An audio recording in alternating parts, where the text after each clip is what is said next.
Deep pressure therapy is definitely a very commonly used service dog task because not only is it very easy to teach, but it can be used to mitigate a lot of different symptoms for a lot of different people.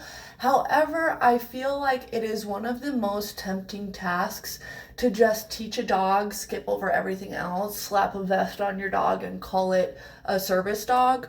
You have to be disabled no matter what if you have a service dog. I don't care the amount of tasks that it has. You have to be disabled. Now, disability is going to be anything that affects your ability to carry on normal day to day tasks. That's in between you and your care team.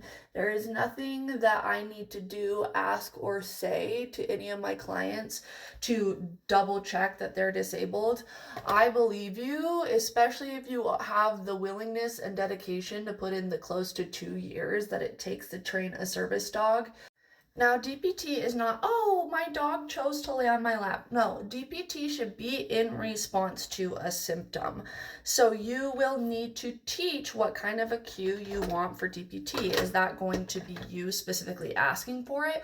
Or is there an action that you want your dog to look out for and have that action be the marker for them to perform this task on you? If you do choose a marker, make sure for it to be specific and not something that will be annoying if they interrupt. Like some people really like a behavior interruption for like leg bouncing. I find that if it is a precursor to something more severe, then go ahead, go for it. But if it is something that you do that is a nervous tick or is something you do to like self-stimulate. I don't necessarily like my service dogs to interrupt most stimming behavior. Why is this? Because stimming is regulatory to your nervous system. So, unless it's causing you harm or it's something like embarrassing that you really want to stop, I would not suggest that you have your dog interrupt that behavior to do DPT. I would suggest instead choose a behavior that you want to be a clear signal for DPT, something that's in distress. One thing that I feel like a lot of dogs pick up on is when you go from a normal amount of stimming behavior. I'll use like hand flapping. You know, if I hand flap for a couple of seconds because someone said something exciting and I'm getting really into it, that's going to be different than if I am stressed, pacing, and hand flapping. Yes, I want that interrupted because it's going to be a grounding technique. Something else you may want to consider when teaching deep pressure therapy for public access is how do you want your dog to do that? Do you want them to only do it when you're able to sit in a chair? Are you going to be willing to put yourself down on the floor so they can do DPT? Because that will bring more attention to you. That's not always a bad thing. I think it super depends on the handler.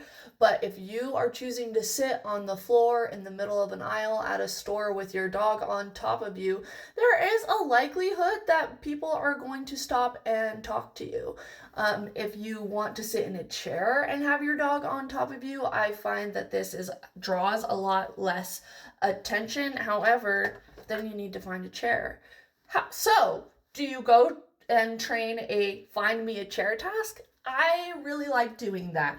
I think if you want to do DPT, it's something you should highly consider is training a go find a chair. Another thing that you will want to consider when training deep pressure therapy is the amount of situations that you will ask for it in. Are you going to be asking for it on a bench with you completely lying down? Okay, then you need to train that. You need to train them how to jump safely up onto the bench to get onto you to safely lay down.